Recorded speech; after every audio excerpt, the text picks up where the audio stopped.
me tell you what, this book was so good, I immediately bought the next 5.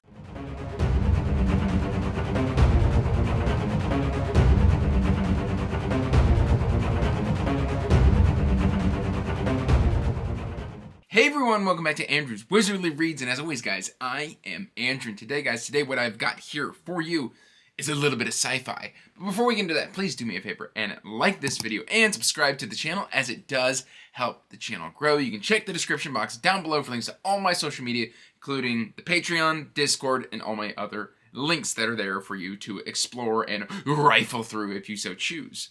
Now the book we are talking about is John Scalzi's Old Man's War, and I just want to smack this paperback. I don't know, something about mass market paperbacks makes me want to just give it the old, the old spank, if you will. But guys, this book was a lot of fun.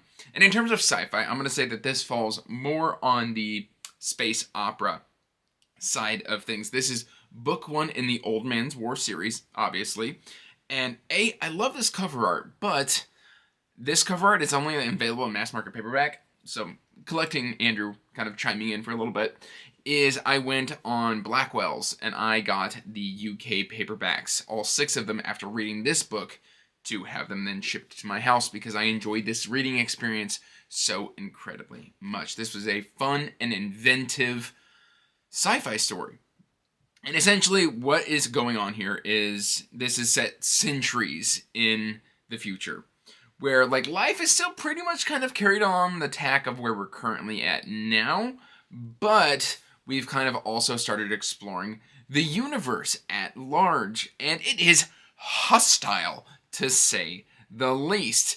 And enter John Perry, a 75-year-old writer, thus the name Old Man's War. In this time period, in the kind of Celestial Defense Force, no, it's the Colonial Defense Force, excuse me, not Celestial, Colonial Defense Force, which is what the kind of galactic military is called, they only accept recruits that are 75 years of age. You can sign up at 65, but when your 75th birthday comes around, you basically get called up to say, hey, do you want to do it? You get these benefits. You get to become a colonial citizen, but you can't return to Earth. And for all intents and purposes, your life on Earth, you are considered dead. All material possessions gone, what have you. You are going out into the galaxy, and you are not coming back. And John's like, well, recently his wife has passed away. She had signed up with him to join the CDF. We're going to abbreviate Colonial Defense Force as CDF, as it does in the book.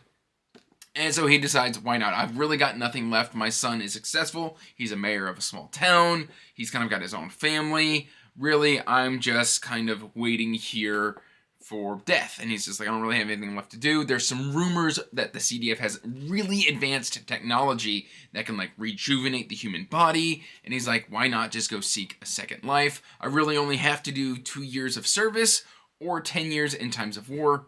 Spoiler, they're always in times of war, so he anticipates to have to do 10 years, realistically. But basically, John does this, and he goes off, and we have some found family, we have some tragedy, we have a lot of combat, we have some really cool science elements that are explored throughout the story. Overall, this book is absolutely phenomenal. There's a couple portions where, I understood the inclusion of them. If you're going, if you consider a 75-year-old person being rejuvenated along with a bunch of other people, and they get their libidos back, and you can kind of guess what kind of happens in that situation. So there's a small transition period where there is a little bit of sexual content within the book. It's nothing too graphic, just be aware that it is there, but the humor in this series is exquisite. It's off the charts. It's phenomenal. I loved everything about this book, especially John's just kind of attitude towards everything. Essentially, he doesn't really have anything left to live for on Earth, so he decides to seek out this new life, and in doing so kind of rediscovers himself. It's so incredibly good. Now, I did say that there's a 6-book series. As far as I can tell so far, this is basically a self-contained novel, and then the series is going to be exploring other protagonists throughout the series. Did that make sense as I said it? In my brain, it did. If not, editing Andrew will either give me a pat on the shoulder or tell me to do better. But Old Man's War is fascinating. There's all sorts of different factions out there. There's different races, different alien worlds. We've got some really interesting technology and weaponry and kind of anthropological explorations that are had within the story on how humanity kind of has its own opinions and how it interacts with the galaxy at large. I just really, really enjoyed this. And the book does something that I did not expect it to do. It somehow manages to come full circle on John's story and literally tie it up so beautifully and so poignantly that I was just smiling at the end of the book, where it's just like, it's bittersweet, but at the same time, it was done so beautifully that I couldn't help but want to continue reading more of John Scalzi's work. And I mean, he's a very prolific author. We've got Fuzzy Nation, we've got Starter Villain. Those are the two that are off the top of my head. Old Man's War, obviously. I believe book 2 is called The Ghost Brigades.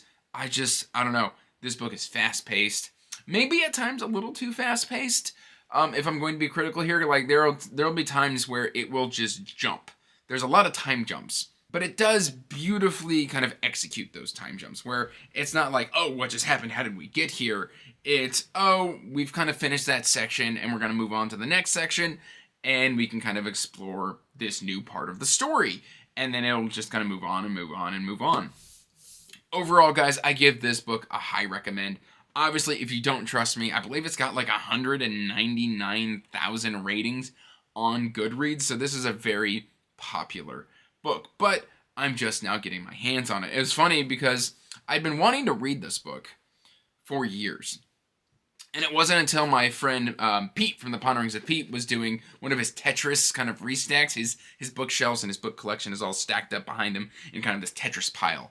And I was on a live show with him, and he was just like, oh, I'm going to get rid of Old Man's War. And I was like, just send it to my way. I've been interested in it. And then it kind of sat on my shelf for 6 months until finally I was like, you know what? I should probably check out and see what all the fuss is about with this book. Why is it popular? And now I can tell you I understand why it's popular. It's just incredibly accessible, easy to read. It does lean into those space opera things, so it's not heavy on the science. There are a couple moments where there's like, oh, here's a scientific term like tachyon or something like that. But then it'll be like, we don't really understand what that is or the math that goes into it. So it's there, but we're just kind of experiencing and living with this kind of sci-fi technology. It's so incredibly good and well worth a read. I did read this one physically. I have not tried the audiobook. I don't even know if there is an audiobook. I assume there is.